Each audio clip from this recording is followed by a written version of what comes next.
Associate Professor Amupanda said the voting age must be reduced to 18 to 16 years as defined by several laws as the age of consent. He pointed out that ID cards are issued at this age among other rights. There's actually a functionality in those devices to be able to scan somebody's ID. So if you can scan my ID for purpose of registration, why can't you scan my ID for the purpose of voting? Yeah, so we don't believe that we must embark in this problematic, particularly for presidential and national assembly election. We don't believe that we should actually be embarking on this expensive exercise of registration. We equally believe that the voting age must be reduced from 18 to 16. These are all part of the reforms that we think must be done. And we are anyway responding to those who are very critical of what we are proposing, that this is anyway, several laws in our country says that this is the age of consent.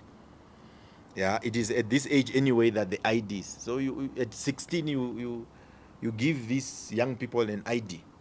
With an ID you can do many things. Amupanda appealed to people to support the AR financially because the movement does not receive any funding from parliament, foreign sources, or corruption. Unlike the existing political parties that receive funding from parliament, unlike existing political parties that receive funding from the Chinese, unlike the existing political parties that receive funding from London, unlike existing political parties that receive funding through corruption, the AR movement does not receive any money from any defined institutional or well-established sources.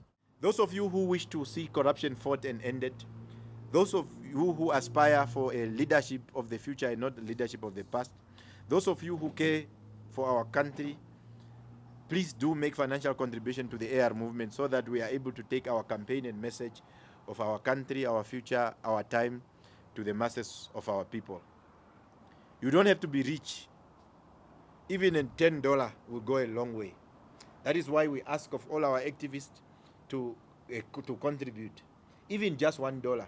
So that's why we are also saying is that it is actually unacceptable for other people to be working hard and others are not working hard. In the AR movement, we don't want any laziness.